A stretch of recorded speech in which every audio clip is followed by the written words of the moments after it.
Muito bem, abra comigo as Escrituras.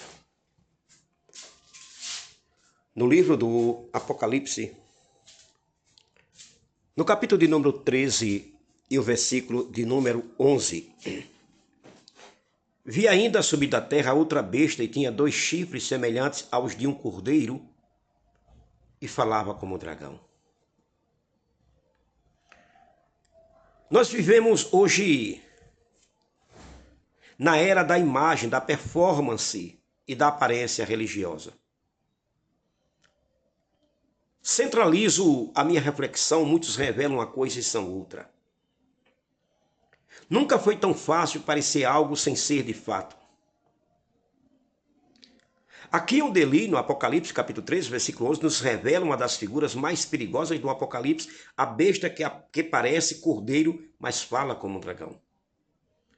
Ela não assusta à primeira vista, ela não persegue com violência explícita, ela seduz, imita, copia, engana. João nos ensina que o maior perigo para a igreja não vem apenas de fora, mas muitas vezes surge de dentro, travestido de piedade. O texto diz: vi ainda subir da terra outra besta. No Apocalipse, o mar simboliza o caos das nações, mas a terra aponta para algo mais próximo, mais estável, mais familiar. Porque o Apocalipse capítulo 13, versículo 1 fala de uma besta que sobe do mar, mas essa aqui sobe da terra. Essa besta surge de dentro do ambiente humano, religioso e cultural. Não vem como perseguidor político, mas como líder religioso, o falso profeta. O engano mais perigoso não vem do paganismo declarado, mas da religiosidade sem verdade. É o que nós encontramos muito hoje nos podcasts, no YouTube, no Kawaii, no TikTok, porque qualquer analfabeto de pai e mãe, qualquer analfabeto de Bíblia, qualquer idiota, qualquer imbecil publica um vídeo e muitas pessoas creem. Observe que essa besta tinha 2 chifres semelhantes aos de um cordeiro. Aqui está o centro do engano. O cordeiro é símbolo de Cristo. Os 2 chifres sugerem autoridade, mas limitada e falsa. Ele não é o cordeiro, apenas parece. Quando você lê Mateus 7,15, Jesus disse: guardai-vos dos falsos mestres, que vêm até vós vestidos como ovelhas, mas por dentro são lobos devoradores. Nem tudo que se apresenta com linguagem cristã, estética cristã e discurso piedoso vem de Deus. Não esqueça isso. Eu vou repetir. Nem tudo que se apresenta com linguagem cristã, estética cristã e discurso piedoso vem de Deus. E nós encontramos muito isso hoje em grandes congressos. Mas o texto diz que essa besta que tinha 2 chifres falava como dragão. O dragão em Apocalipse é Satanás, capítulo 12, versículo 9. O problema não está na aparência, mas na voz.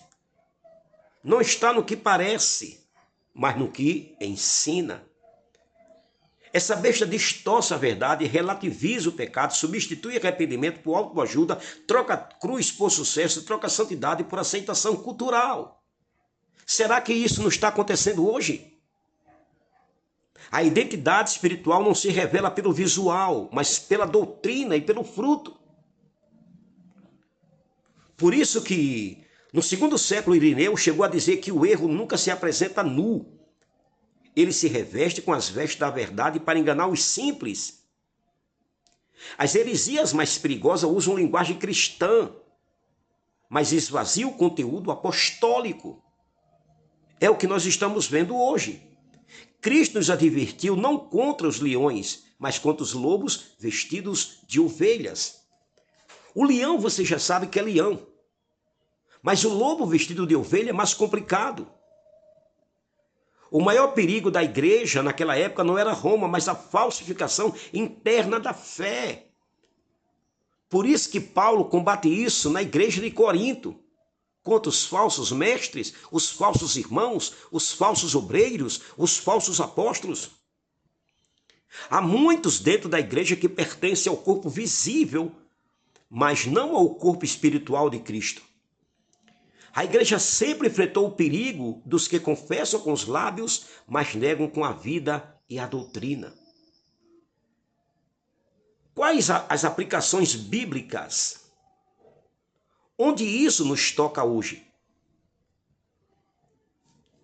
Primeiro, quando a aparência substitui o caráter. Muito louvor, pouca vida de oração. Muito discurso, pouca cruz. Muito palco, pouco arrependimento. Tem aparência de piedade, mas negando o seu poder. Segundo, quando o discurso é suave, mas o conteúdo é venenoso. Evangelho sem pecado, graça sem arrependimento, Cristo sem senhorio. O dragão não ruge, ele sussurra. Terceiro, quando o povo ama mais o que agrada do que o que transforma. Por isso que Timóteo diz, porque virá tempo em que não suportarão a sã doutrina. Falsos líderes prosperam onde há ouvintes que rejeitam a verdade. Você está me entendendo ou não? Quais são as lições práticas que nós temos hoje para a igreja? Discernir pela palavra, não pela emoção. Avaliar o ensino, não apenas o carisma. Observar os frutos, não os números. Preferir a verdade que confronta ao discurso que massageia. Manter os olhos no Cordeiro verdadeiro, não nas imitações. Eu quero trazer aqui um apelo profético e pastoral. Porque o Apocalipse, capítulo 13, versículo 11, nos chama a uma pergunta séria. Somos o que parecemos diante de Deus? Ou estamos apenas sustentando uma imagem religiosa? O que é que você pode me dizer? Você realmente é aquilo que parece realmente diante de Deus? Ou você está apenas sustentando uma imagem religiosa? O Cordeiro verdadeiro não imita, não engana, não negocia a verdade, não fala como o dragão. Por isso que Paulo faz esse pedido no final da segunda carta de Coríntios. Examinai-vos a vós mesmos, se permaneceis na fé. 2 Coríntios capítulo 13, versículo 5. Faça você esse autoexame se você permanece na fé, se você permanece no amor, se você permanece na bênção, se você permanece na generosidade, se você permanece no carinho, se você permanece na ajuda, se você permanece dando a mão ao caído, ao prostrado. É bom que se ore, Senhor, livra-nos de parecermos o que não somos, dar-nos discernimento para não sermos enganados e graça para vivermos uma fé verdadeira, ainda que custe tudo. E aí, quando você abre a boca,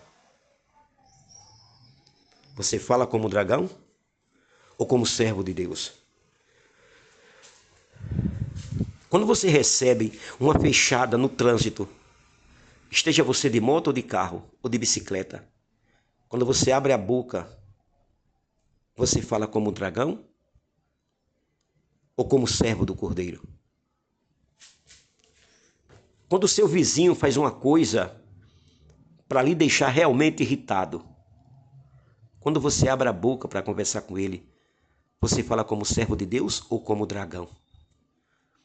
Quando você discute com sua esposa com você, porque são coisas normais no casamento, pensarmos diferentes, porque temos hábitos diferentes, porque temos DNA diferentes, porque temos costumes diferentes, porque viemos de famílias diferentes. Mas quando você abre a boca para discutir com sua esposa, com seu marido, você fala como um dragão ou como filho de Deus? Quando você vai corrigir o seu filho, você fala como um dragão ou como servo de Deus? Filho, quando você vai falar com seus pais, você fala como um dragão ou como servo de Deus? No seu trabalho, você fala como dragão ou como servo de Deus? Cuidado, para quando você abrir a sua boca, não revele que você é um dragão. Deus te abençoe, Baruch Hashem.